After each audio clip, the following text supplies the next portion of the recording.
Kita kan sering ya dengar cerita soal benturan antara yang baik dan yang jahat. Tapi gimana kalau pertempuran itu terjadi antara seorang pemimpin gereja dengan rajanya sendiri, di mana kesetiaan dan moralitas itu diuji habis-habisan? Nah inilah kisah Santo Nerses, sebuah cerita yang relevan banget tentang integritas melawan kekuasaan yang korup. Oke, coba deh kita renungkan pertanyaan ini baik-baik. Soalnya ini bukan cuma pertanyaan sejarah dari abad keempat. Ini pertanyaan yang masih terasa banget sampai sekarang. Apa sih yang bikin seseorang berani mempertaruhkan segalanya demi kebenaran? Yuk, kita cari tahu jawabannya. Cerita kita ini mulainya unik, bukan di gereja, tapi justru di istana kerajaan.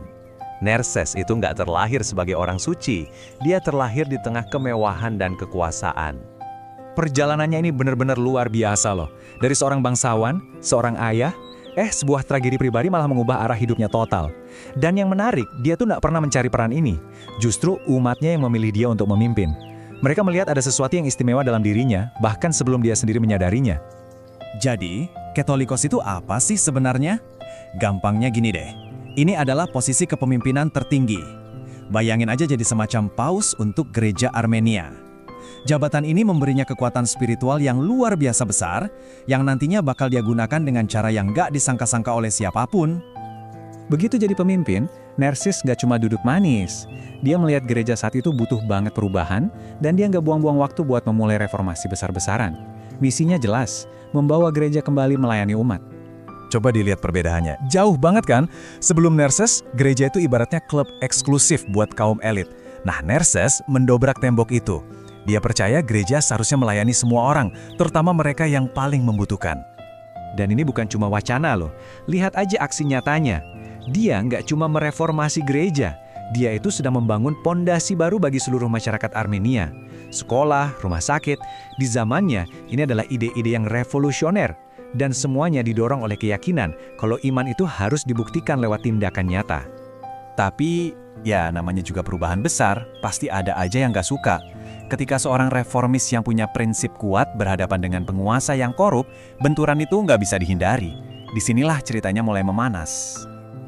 Oke, kenalan dulu sama tokoh jahatnya, Raja Arshak. Sumber sejarah menggambarkannya sebagai raja yang bejat, dan dia melakukan sesuatu yang nggak bisa dimaafkan. Dia membunuh istrinya sendiri, Olympia. Sebuah tindakan keji yang mengejutkan semua orang. Coba bayangin, butuh nyali segede apa untuk melakukan ini. Di depan umum, Nerses terang-terangan mengutuk orang paling berkuasa di negerinya. Dia mempertaruhkan segalanya, jabatannya, kebebasannya, bahkan nyawanya. Karena dia nggak bisa membiarkan kejahatan sebesar itu lewat begitu saja. Udah bisa ditebakkan, kekuasaan membalas dengan kejam. Nerses dicopot dari jabatannya dan diusir dari tanah airnya sendiri. Bagi sang raja, ini adalah cara untuk membungkam kebenaran. Tapi, seperti yang akan kita lihat, kebenaran itu punya caranya sendiri untuk tetap hidup, bahkan dalam diam. Dan kalau Anda pikir ceritanya sudah kelam, tunggu dulu. Ini baru permulaan dari babak terakhir hidupnya. Sebuah babak yang akan berakhir dengan pengkhianatan dan pengorbanan tertinggi. Jadi, situasinya makin runyam. Raja Arshak tewas, penggantinya adalah anaknya yang katanya lebih jahat lagi. Nerses yang baru aja kembali dari pengasingan sekali lagi berdiri teguh. Dia melarang raja baru itu masuk ke gereja. Raja itu kemudian main licik, pura-pura nyesel dan pengen berdamai. Tapi semua itu cuma akting. Penyesalannya palsu, sebuah jebakan yang sudah dirancang dengan sangat rapi. Sebuah undangan makan yang kelihatannya seperti tawaran damai, padahal sebenarnya adalah sebuah surat kematian. Nerses berjalan lurus ke sarang musuhnya. Dan benar saja, di tengah jamuan makan yang seharusnya jadi simbol rekonsiliasi itu, pengkhianatan terjadi dengan cara yang paling pengecut, racun di dalam hidangannya. Tahun 373, di tahun itulah Nerses wafat. Dia dibunuh bukan karena kejahatan apapun, tapi justru karena kebaikannya. Dia menjadi seorang martir, bukan karena dia mencari kematian, tapi karena dia menolak untuk berkompromi dengan kebenaran. Tapi, kisah Nerses nggak berhenti di situ. Justru kematiannya adalah awal dari warisannya yang abadi. Hidupnya meninggalkan 3 pelajaran kuat yang masih sangat relevan sampai hari ini. Pelajaran pertama, soal keberanian. Gampang kan ngomongin iman pas semuanya aman-aman aja? Tapi iman yang sejati, seperti yang ditunjukkan Nerses waktu dia melawan Raja Arshak, itu diuji di tengah kesulitan. Ini tentang punya nyali untuk bilang ini salah, bahkan ketika suara kita gemetar. Yang kedua, ini soal tujuan. Nerses mengubah gereja dari lembaga elit menjadi tempat berlindung bagi rakyat biasa. Ini pengingat keras bahwa institusi apapun, entah itu agama atau bukan, nilai sejatinya itu ada pada pelayanannya kepada masyarakat, bukan melayani kepentingannya sendiri.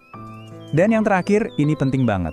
Narsis menunjukkan bahwa kesucian itu bukan tentang mempertahankan tradisi secara membabi buta, tapi tentang punya kebijaksanaan untuk melihat apa yang salah dan perlu diubah, dan punya keberanian untuk benar-benar melakukannya. Nah, kita kembali lagi ke pertanyaan di awal tadi, tapi dengan sudut pandang yang baru. Kisah dari abad keempat ini seolah-olah jadi cermin buat kita sekarang. Coba kita tanya ke diri sendiri. Dalam hidup kita, di tempat kerja, di komunitas kita, di mana kita dipanggil untuk menunjukkan keberanian seperti Nerses.